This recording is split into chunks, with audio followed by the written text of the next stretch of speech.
आज हम बात करेंगे एक ऐसी सन्यासिनी की जिनका पूरा जीवन ही समाज की कुरीतियों, समस्याओं, पहाड़ी क्षेत्र की स्त्रियों के शोषण को रोकने और मुख्यतः शराब के खिलाफ लड़ाई की कहानी है।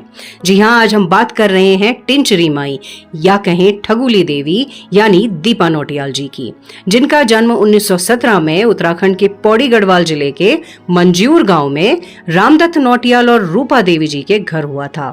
लेकिन इस छोटी सी बच्ची ने मात्र 2 साल की उम्र में अपनी माँ और 5 साल में अपने पिता को खो दिया।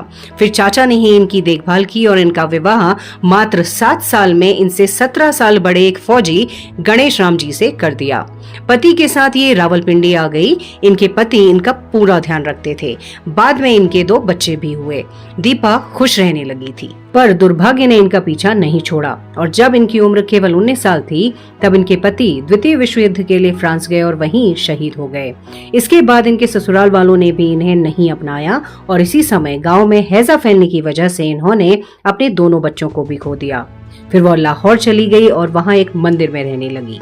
वहीं दीक्षा लेकर एक सन्यासिनी बन गई और इच्छागिरी माई के नाम से जानी जाने लगी। 1947 में जब सांप्रदायिक दंगे बढ़ने लगे तब वो हरिद्वार के चंडी घाट में आकर रहने लगी और यहाँ के कई नशे में डूबे ढोंगी साधु बाबाओं को देखकर काफी हताश हुई। फिर उनके खिलाफ आवाज भी उठाई। इसके बाद वह कोटद्वार के सिगड्ढी में आकर रहने लगी, जहाँ पानी की बहुत समस्या थी। गांव की महिलाओं को दूर से पानी लाना पड़ता था। फिर क्या था, माई ने इस समस्या के समाधान के लिए बड़े बड़े अधिकारियों से मुलाकात की और कुछ हल न मिलने पर सीधे दिल्ली तत्कालीन प्रधानमंत्री जवाहरलाल नेहरू जी से मिलने चली गई।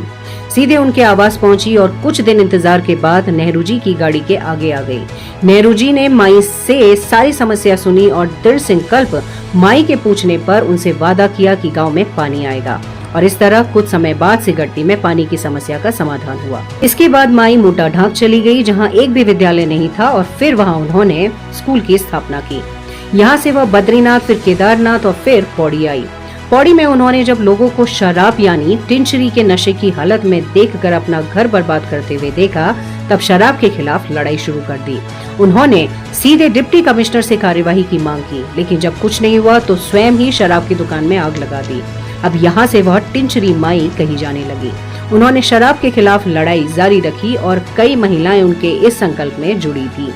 पूरा जीवन जन कल्याण में लगाने वाली टिंचरी माई का 17 जून 1993 को निधन हो गया, लेकिन उनकी कहानी हमें मजबूत और नेक इरादों से जिंदगी जीने की प्रेरणा हमेशा देती रहेगी। उत्तराखंड से जुड़ी ऐसी ही रोचक जानकारी के लिए लाइक, फॉलो और शेयर करें प्रहार क्लासेस को।